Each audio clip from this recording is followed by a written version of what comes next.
आप देख रहे हैं हमारी खास पेशकश देश प्रदेश। मैं हूं अदिति राजपूत।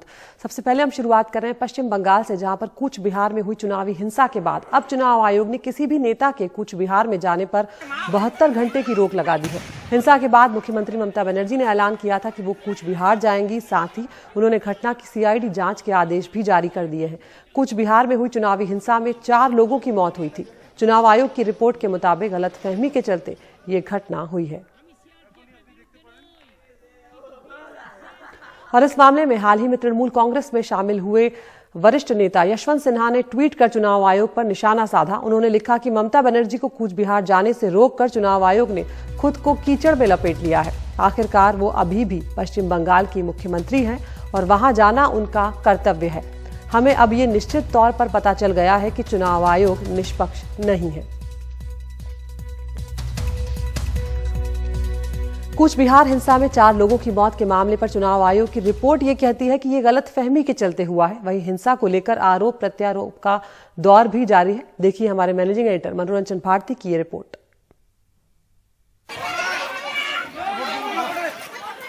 ये कथित वायरल वीडियो उस वक्त का बताया जा रहा है जब केंद्रीय बलों ने बूथ संख्या 126 पर सितालकुची में फायरिंग की।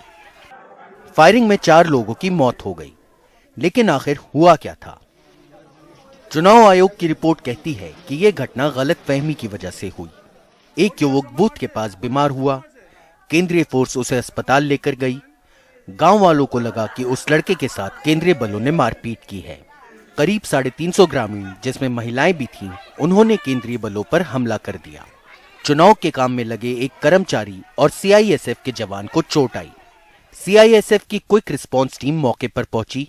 उन्होंने पहले हवा में गोली चलाई, लेकिन जब गांव वालों ने हथियार छीनने की कोशिश की तो गोली चलानी पड़ी। हालांकि तृणमूल इस दावे से सहमत नहीं है। टीएमसी ने घटना की तस्वीरें जारी करने की मांग चुनाव आयोग से की है।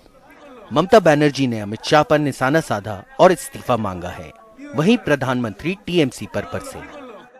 बीजेपी के पक्ष में जन समर्थन देखकर दीदी और उनके गुंडों में बौखलाहट हो रही है।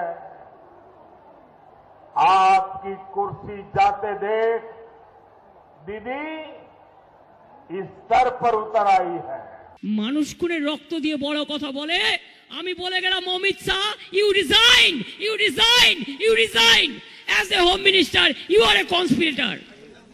सितालकुची विवादों में तब आया जब चुनाव आयोग ने ममता बनर्जी को नोटिस भेजा। ममता पर आरोप है कि उन्होंने केंद्रीय बलों पर बीजेपी की तरफदारी का आरोप लगाया और लोगों को उन्हें घेरने को कहा। टीएमसी ने कहा है कि ममता बनर्जी ने बिल्कुल ठीक कहा था, बीजेपी ने पलटवार किया है। The EC recently changed. चुनाव आयोग ने हाल ही में पश्चिम बंगाल के DG, ADG law and order और उस इलाके के एसपी को बदला है जहां घटना हुई है। Of the area where the killings took place was recently changed. She trusts nobody. ममता किसी पर भरोसा नहीं करती, चाहे वो केंद्रीय फोर्स हो, बंगाल की पुलिस हो या चुनाव आयोग। अगर वो सोचती हैं कि वो कानून हाथ में लेंगी, वो जैसे चाहती हैं वैसे चुनाव हो, तो लोकतंत्र में ये संभव नहीं है। In a democracy like ours, that's not possible. Sitalkuchi में एक दूसरे बूथ पर एक वोटर की मौत हुई है। बीजेपी टीएमसी के संघर्ष में उसे गोली लगी। पश्चिम बंगाल में लोग खूब वोटिंग करते हैं, इसलिए 80% से ज़्यादा वोटिंग होती है। महिलाएं भी खूब वोटिंग करती है। लेकिन चौथे चरण का यह चुनाव याद किया जाएगा कूच बिहार में हुई चुनावी हिंसा और उसमें मारे गए 4 लोगों के लिए। ये एक महज इशारा है, क्योंकि आधा चुनाव ही खत्म हुआ है और बाकी चुनाव में राजनीतिक दल काफ़ी जोर लगाएंगी और वो जब जोर लगाएंगी तो निश्चित रूप से इस तरह की हिंसा हो सकती है। इसलिए यहाँ पर सुरक्षा बलों को सावधान रहने की जरूरत है। कोलकाता से कैमरामैन राकेश के साथ मनोरंजन भारती, एनडीटीवी इंडिया के लिए। और अब बात कोरोना की करते हैं, जो देश के अलग अलग हिस्सों में अब फैलता चला जा रहा है। मामले लगातार बढ़ते चले जा रहे हैं और अस्पतालों की बदइंतजामी सामने आ रही है। इंदौर के अस्पतालों में कोरोना के संक्रमित मरीजों का बोझ जैसे जैसे बढ़ रहा है, उसी रफ्तार से अस्पतालों की बदइंतजामी भी बेपर्दा होने लगी है। आलम यह है कि अस्पताल की चौखट पर पहुंचने के बाद भी कोरोना के कई मरीजों को इलाज नहीं मिल पा रहा है और वो दम तोड़ रहे हैं। दूसरी तरफ सरकार और उसके मंत्री पूजा पाठ से कोरोना भगाने का उपाय तलाश रहे हैं। हमारे सहयोगी अनुराग द्वारी की ये रिपोर्ट।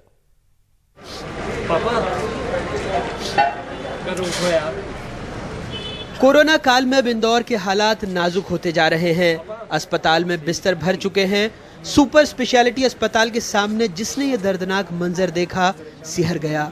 देवेंद्र बिल्लौरे का कहना है वो पहले गेट पर खड़े रहे, उनसे कई कागजात मांगे गए, वो चीखते रहे पल्स चेक करो, ऑक्सीजन लगा दो, लेकिन अस्पताल के बाहर किसी डॉक्टर ने उनके पिता को चेक करने की जहमत नहीं उठाई। बोल रहे कि बेड की व्यवस्था कर दो, इमरजेंसी है। बोला यार यहाँ तो और भी 10 एम्बुलेंस खड़ी है और वहाँ भी इमरजेंसी है। एक व्यक्ति को काउंटर पे दे रखा है, एक व्यक्ति को, जबकि इतनी बड़ी गंभीर बीमारी है उसके लिए कम से कम रिसेप्शन पे 5 लोग होना चाहिए ताकि हर व्यक्ति को अटेंड कर सके। एक व्यक्ति 50 लोगों को संभाल रहा है। इमरजेंसी में डॉक्टर की व्यवस्था होने में आधा घंटा लग रहा है। आपके फादर हैं? मेरे फादर है ये। दूसरे एम्बुलेंस में अपने परिवार के सदस्य को लेकर पहुंची महिला बदहवास थी।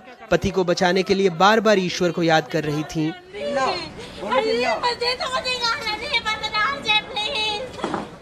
लोग चिल्ला रहे थे कि ऑक्सीजन लगाओ।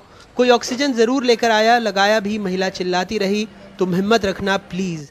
बार बार आंखें खुली रखने को कहती रहीं, पानी दो कहती रहीं, पर सांसें और उम्मीद अस्पताल की चौखट पर टूट गई। भैया बेड कहीं भी नहीं मिल पा रहे हैं, कोई से भी अस्पताल में बेड अवेलेबल नहीं है। रात को मैं एमटीएच गया तो वहाँ पे बोर्ड टका हुआ है एमटीएच के बाहर कि यहाँ पे बेड फुल है, और यहाँ पे भी आया रात को, तो रात को यहाँ पे मना कर दिया गया। हम 5 बजे घर पहुँचे, कोई बेड अवेलेबल नहीं मिला। हालांकि प्रशासन और सरकार का कहना है ऐसा कुछ नहीं हुआ।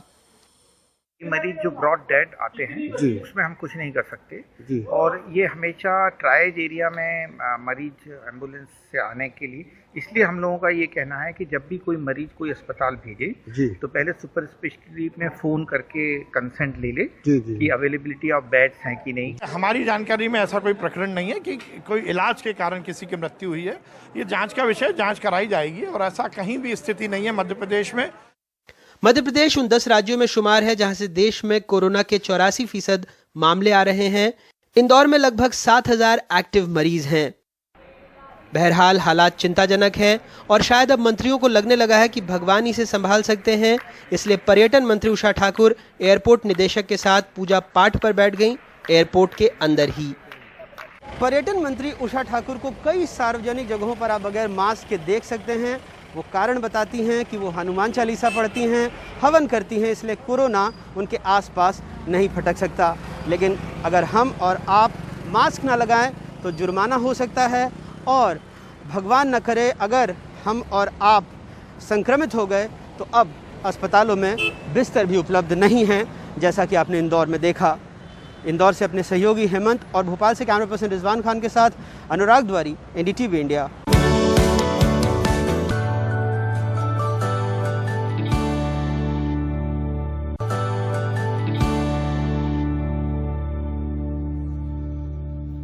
अब बात किसानों की, जो कृषि कानून का लगातार विरोध कर रहे हैं, और शनिवार को उन्होंने इस विरोध को आगे बढ़ाया और ईस्टर्न और वेस्टर्न पेरिफेरल एक्सप्रेसवे को 24 घंटों के लिए बंद किया। यहां से गुजरने वाले यात्रियों को खासी दिक्कतों का सामना भी करने लगा। लेकिन तेज गर्मी में महीनों से परेशान किसान अपनी बात सरकार तक पहुंचाना चाह रहे हैं, और इसीलिए ये सब कुछ वो कर रहे हैं। हमारे सहयोगी रविशंजन शुक्ला की ये रिपोर्ट। आवागमन के लिए देश के सबसे तेज ईस्टर्न पेरिफेरल एक्सप्रेसवे पर शनिवार को किसान खाट लगाकर विरोध करते दिख रहे हैं। कृषि कानूनों के खिलाफ बीते 4 महीने से आंदोलन कर रहे किसानों ने इस एक्सप्रेसवे को 24 घंटे के लिए बंद कर दिया है। एक्सप्रेसवे को बंद करने से हजारों यात्री और ट्रक के पहिए थम गए हैं। किसानों का कहना है कि 4 महीने से किसान सड़क पर होने के बावजूद सरकार बातचीत तक नहीं कर रही है। उतनी ही दिक्कत आएगी जितनी हमको 4-5 महीने से सड़क पर बैठों को है, और वास्तव में बराबर ही दिक्कत उन्हें आती होगी, और इसके लिए जिम्मेदार है इस समय देश की तानाशाह सरकार, जिसका लोकतांत्रिक व्यवस्था पर विश्वास नहीं है, किसानों मजदूरों की बात नहीं सुन रहे हैं। तो हम फिर सड़क पर बैठ कर के जो हमारे भाई रोड पर चल रहे हैं उनको बता रहे हैं, समझा रहे हैं कि हम देखो कैसे बैठे हैं, और वो लोग सब समझ रहे हैं और हमारे साथ हैं। गेहूं की कटाई और पंचायत चुनाव के चलते किसानों की तादाद घटी है, लेकिन अब हजारों किसान सिंघू, टीकरी और गाजीपुर बॉर्डर पर अब भी धरने पर बैठे हैं। सरकार के साथ बातचीत बंद होने के चलते अब किसान नेता मई में इस आंदोलन को और तेज करने की रूपरेखा बना रहे हैं। सरकार से कोई बातचीत नहीं हो रही है। बहुत वेट कर लिया, बहुत वेट कर लिए। हाँ। अब जो निपट लें जरा वहाँ से, इधर हम भी थोड़ी कटाई चल रही है और बीच में ना किसान चुनाव पंचायत चुनाव बीच में घुसोड़ दिए उसमें कटाई में भी, उसका थोड़ा बहुत है फर्क। उसके बाद किसान कितना आएगा उसका सीधा संसद कूच करेंगे, पैदल मार्च करेंगे और संयुक्त मोर्चा जो हमें तरीका उस हिसाब से चलेंगे। इस किसान आंदोलन का भविष्य क्या होगा इसके बारे में ना तो हमें पता है और ना ही खुद किसान नेताओं को पता है। उनको ये लगता है कि किसान आंदोलन एक ऐसी अंधेरी गुफा में दाखिल हो गया है जहां पर अभी अंधेरा ही है, रोशनी नहीं दिख रही है। अब सरकार की ओर से देखना होगा कि आखिर कब किसानों को बातचीत करने के लिए बुलाया जाता है और क्या कोई समाधान इस पूरे किसान आंदोलन का निकलता है कि नहीं। 5 राज्यों के चुनाव के बाद किसान नेता इस लड़ाई को निर्णायक बनाने के लिए जद्दोजहद कर रहे हैं, लेकिन सरकार को इन किसानों से बातचीत करके इसका हल जल्द से जल्द निकालना चाहिए। ईस्टर्न पेरिफेरल से प्रेम सिंह के साथ रवीश रंजन शुक्ला, एनडीटीवी इंडिया। पंजाब में लंबे वक्त के बाद अनाज मंडियों में खरीदी शुरू हो गई है। आढ़ती और कमीशन एजेंट वापस लौट आए हैं। पंजाब में मुख्यमंत्री ने ट्वीट कर साफ किया कि कृषि उत्पाद खरीदने में आढ़तियों की अहम भूमिका होती है। साथ ही उन्होंने केंद्र सरकार पर जमकर निशाना साधा। इस बार खरीद बिक्री के लिए मंडियों में शिकायत निवारण समिति भी बनाई गई है। आखिरकार पंजाब में फसलों की खरीद फिर से शुरू हो गई। आढ़ती और कमीशन एजेंट फिर से अपने काम पर लौट आए और गेहूं की खरीद प्रक्रिया शुरू हो गई। किसानों के खाते में सीधे पैसा भेजे जाने के केंद्र सरकार के फैसले के बाद मंडियों के कमीशन एजेंट हड़ताल पर चले गए थे। फिर राज्य सरकार ने हस्तक्षेप कर आढ़तियों को काम पर लौटने के लिए मना लिया। मुख्यमंत्री ने ट्वीट करके कहा कि कृषि उत्पाद के खरीदने के दौरान सफाई, तुलाई, बोरी में भरने से लेकर उत्पादों की चढ़ाई ढुलाई तक में आढ़तियों की अहम भूमिका होती है। मेरी सरकार ने आढ़तियों को बकाया का 131 करोड़ रुपए दिया जो केंद्र को देना था। नए सिस्टम के ऊपर सारे आढ़ती भाईचारे ने अपनी मोहर लगाई, सहमति दी और उसके बाद अपनी स्ट्राइक वापस ली जो हड़ताल उन्होंने की हुई थी। और हमें भरोसा, सीएम साहब को भरोसा दिया कि ये सारी प्रोक्योरमेंट बड़ी निर्विघ्न रहेगी, बिना किसी रुकावट के रहेगी। पहले दिन पटियाला के अनाज बाजार में ज्यादा गतिविधि नहीं थी। कुलजीत सिंह की तरह किसानों को अनाज मंडी में बीते 2 दिन से अपने उत्पाद बेचने के लिए इंतजार करना पड़ रहा है।